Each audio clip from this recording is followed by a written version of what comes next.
Hello বন্ধুরা, নিয়ে এসেছি আবারও একটা দুর্দান্ত রেসিপি তোমাদের সাথে শেয়ার করতে। আজকে যে রেসিপিটা তোমাদের সাথে শেয়ার করছি এটা হচ্ছে চিকেন ভর্তা রেসিপি।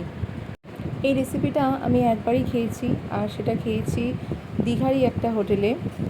দুর্দান্ত লেগেছিলো আমার খেতে, তো আমি সেই কারণে জেনেও এসেছি কীভাবে করতে হয়। তো সেই রেসিপিটাই আমি তোমাদের সাথে শেয়ার করছি, চলো দেখে নাও। এই রেসিপিটাও কিন্তু খুব সুন্দর হয়েছিল আমি যেটা করেছিলাম। তো প্রথমে চিকেনগুলোকে আমি সিদ্ধ করে নিয়ে চিকেনের এই স্টকটা কিন্তু রেখে দিতে হবে। আর চিকেনগুলো থেকে হাড়গুলো খুলে নিয়ে শুধু মাংসটাকে রেখে দিতে হবে।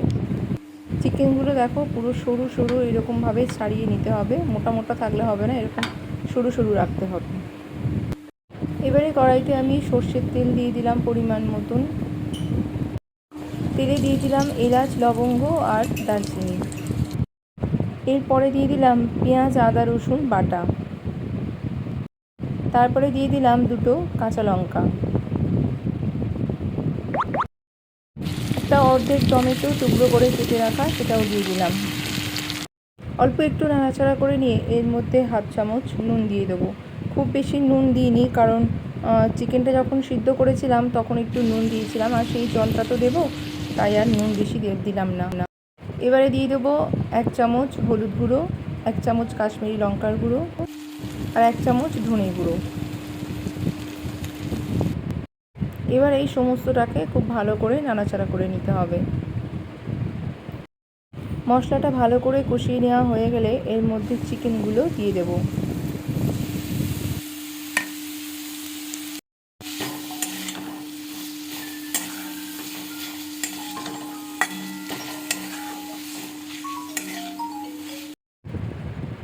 এবারে চিকেন সিদ্ধর ওই জলটা দিয়ে দেব।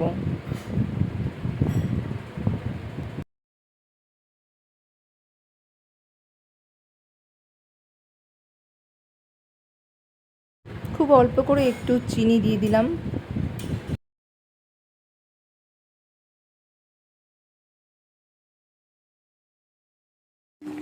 আর দিয়ে দিলাম অল্প করে একটু মিট মশলা।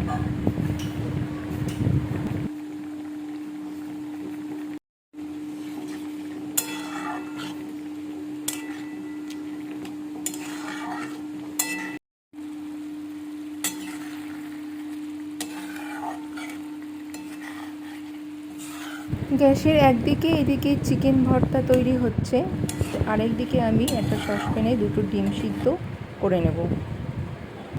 ডিমগুলো সিদ্ধ করে ডিমের খোলাটাকে কুসুম থেকে আলাদা করে নিতে হবে। তারপর ওই চিকেন ভাপার মধ্যে ডিমের সাদা অংশটাকে দিয়ে দিতে হবে। ডিমের কুসুমটাও কিন্তু ফেলে দেবে না, ডিমের কুসুমটা পরে গার্নিশিংয়ের জন্য লাগবে।